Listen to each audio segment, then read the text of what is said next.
Salve, salve! Tirem as crianças da internet, porque está começando mais um vídeo do canal Crimes e Mistérios.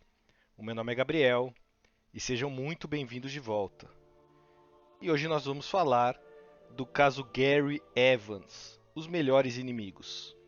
Um caso talvez um pouco confuso, com muitos nomes e envolvidos, mas que vamos procurar trazer aqui do modo mais didático possível. Vamos aos fatos.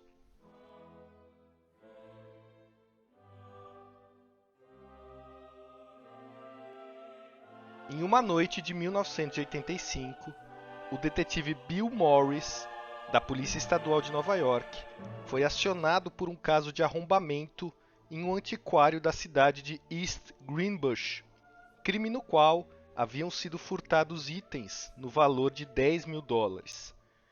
O detetive se deslocou até o local e descobriu que na noite anterior um carro com dois homens havia estacionado nos fundos do antiquário e passado ali algumas horas, de maneira um tanto suspeita.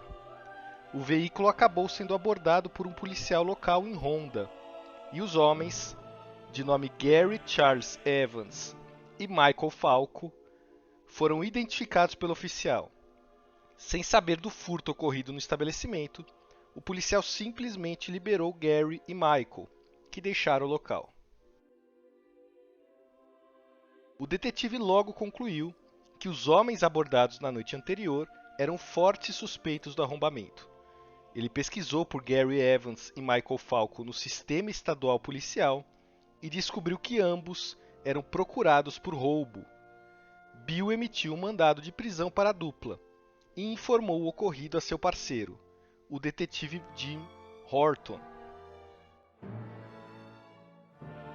Jim e Bill passaram a procurar pelos suspeitos, sem sucesso, até que Gary foi preso pela polícia estadual por um roubo não relacionado. Jim foi acionado e então se dirigiu à estação de polícia para interrogar Gary. Durante o procedimento, Gary claramente tentou se aproximar do policial, contando detalhes de sua vida pessoal e perguntando sobre questões particulares e de foro íntimo de Jim. O policial entrou no jogo, com a intenção de conquistar a confiança do suspeito, e ambos começaram uma espécie de relação amistosa durante o interrogatório, o que levou Gary eventualmente a confessar, sem qualquer pressão extra, o arrombamento do antiquário. Sua única exigência para assinar uma confissão foi a de que Jim postasse uma carta sua endereçada a um sobrinho que vivia na Flórida e com quem mantinha uma relação próxima. O detetive, claro, concordou imediatamente. Jim também perguntou a Gary sobre esse homem que vocês veem aí na foto, seu comparsa no arrombamento, Michael Falco. Gary contou que Michael não se sentia seguro em Nova York após o roubo e que tinha fugido para a Califórnia. Jim comunicou o ocorrido à polícia da Califórnia e prendeu Gary, que foi condenado a cumprir até 4 anos de prisão na famosa penitenciária de Sing Sing, em Nova York. Jim ganhou prestígio com a prisão do criminoso e começou a receber gradualmente casos mais importantes. Apenas alguns meses após a prisão de Gary, enquanto trabalhava em um caso de pessoa desaparecida, o caso de Carolyn Longsack, sobre o qual vamos falar adiante, Jim recebeu uma carta da prisão de Sing Sing. Estava assinada por Gary Evans e dizia que os chefes do tráfico de drogas da cidade de Troy, em Nova York, cidade natal de Gary, estavam também cumprindo pena ali em Sing Sing e que, portanto, ele, Gary, poderia ser útil em uma operação para desarticular o tráfico de drogas em Troy. Jim ignorou a carta, mas continuou recebendo correspondências de Gary pelos próximos anos. Em uma delas, o criminoso gabava-se por cumprir pena junto a David Berkowitz, o famoso serial killer conhecido como Filho de Sam, sobre o qual um dia a gente pode falar aqui no canal. Esse serial killer, David Berkowitz, aparece aí na foto à esquerda, enquanto na direita está Gary. Após cumprir sua sentença em Sing Sing, Gary ligou para Jim assim que foi posto em liberdade, tentando, digamos, retomar a amizade de ambos, pelo menos na cabeça do criminoso. Jim, que conhecia a longa ficha criminal de Gary, sugeriu que ele arranjasse um emprego e até intermediou uma vaga de trabalho em uma empresa de jardinagem cujo dono era seu amigo. Jim fez Gary prometer que se manteria dentro da lei dali em diante. Em 1990, o corpo de Carolyn Longsack, aquela mulher desaparecida que mencionamos anteriormente, foi finalmente encontrado. Jeffrey Williams, que você vê na imagem, o principal suspeito da polícia, foi colocado sob vigilância, mas as autoridades não conseguiram obter nenhuma prova contra ele. Algumas semanas mais tarde, Jeffrey acabou sendo preso em flagrante pelo simples roubo de uma cadeira de balanço do jardim de uma casa.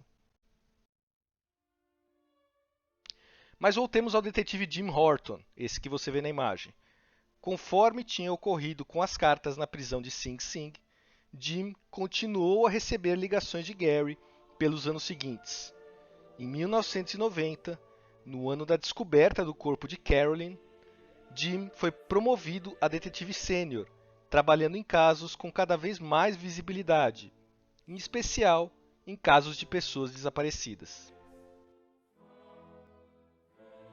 Nesse momento, então, chegou às suas mãos o caso do desaparecimento de Damian Cuomo, um famoso arrombador de Troy, Nova York. Acreditava-se que ele havia fugido do estado, mas alguns detalhes do caso eram estranhos.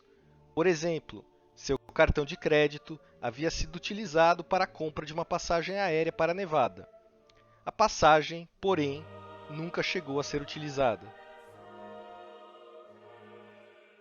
Sem saída no caso de Damian Cuomo, Jim voltou-se à investigação de outros crimes.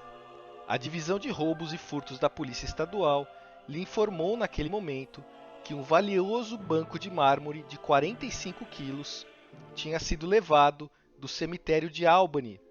O suspeito do crime, segundo a divisão, era ninguém menos que Gary Evans. Jim foi atrás, mais uma vez, de Gary, procurando na casa de Lisa Morris, sua namorada, local onde ele costumava morar. Ele foi encontrado, confessou de imediato o furto e foi preso. Gary, então, foi parar na mesma cela que Jeffrey Williams, aquele suspeito pelo assassinato de Carolyn Longsack, e Jim o convenceu a colaborar com a polícia, gravando secretamente suas conversas com Jeffrey. Em uma conversa, Jeffrey confessou e o material foi encaminhado para a polícia. Agradecido, Jim trabalhou para que a pena de Gary fosse reduzida, desde que ele testemunhasse contra Jeffrey no julgamento e se mantivesse na linha.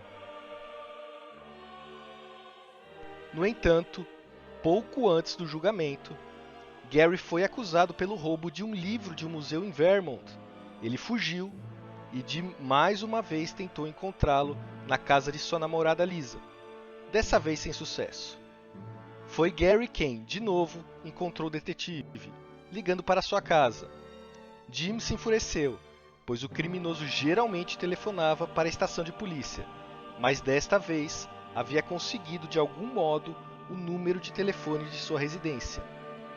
Jim ficou sabendo que Gary havia seguido sua esposa até uma loja e tinha ouvido quando ela dera seu número de telefone ao atendente do estabelecimento.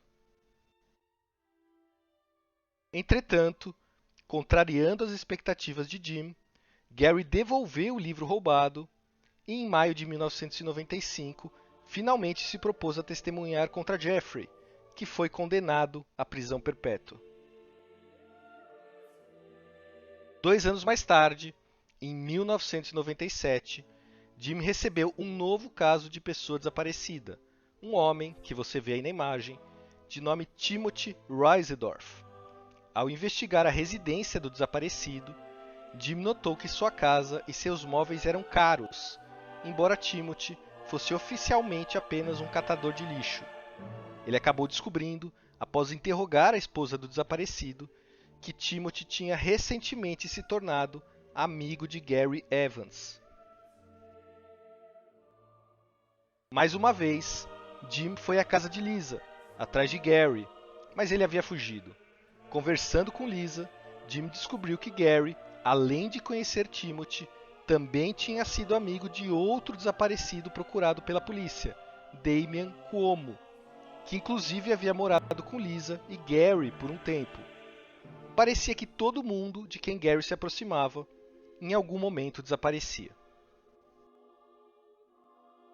A ficha finalmente caiu para Jim Horton, Timothy Reisedorf, Michael Falco, Damian Cuomo, todos de Troy, todos próximos a Gary e todos mortos. O policial chegou à conclusão de que Gary só poderia ser um assassino em série. Com um mandado de busca, Jim conseguiu encontrar Gary, após uma dica de Lisa, sua namorada. Gary foi preso e não demorou a confessar os crimes, acrescentando que havia matado mais 2 pessoas em Nova York. No dia 12 de agosto de 1998, Gary Evans foi preso, acusado pelos homicídios. Dias depois, ele foi levado ao Tribunal Federal em Albany para ouvir sua sentença, não pelos homicídios, já que o julgamento sequer tinha começado, mas por uma violação prévia de condicional. Nesse momento, como em um surreal filme de ação, ele recuperou uma chave que tinha escondido dentro do nariz, abriu suas próprias algemas, quebrou uma das janelas traseiras da viatura com alguns chutes e fugiu do carro da polícia enquanto o veículo cruzava uma ponte. Gary então correu para o parapeito da ponte, sorriu com desdém para a polícia e se jogou, morrendo instantaneamente na queda. Logo depois, Jim Horton, o detetive, recebeu uma carta com o desenho de um homem se jogando por uma ponte com estilhaços de vidro ao redor. Gary tinha planejado o suicídio por muito tempo. Ao fim da carta, sua despedida, com as palavras "Eu venci". O assassino tinha escolhido o modo, o momento e as condições de seu próprio fim. Até hoje, não se sabe a motivação dos assassinatos cometidos por Gary. O que sabemos é que ele era um psicopata que sentia prazer em matar, e é possível que isso, por si só, bastasse.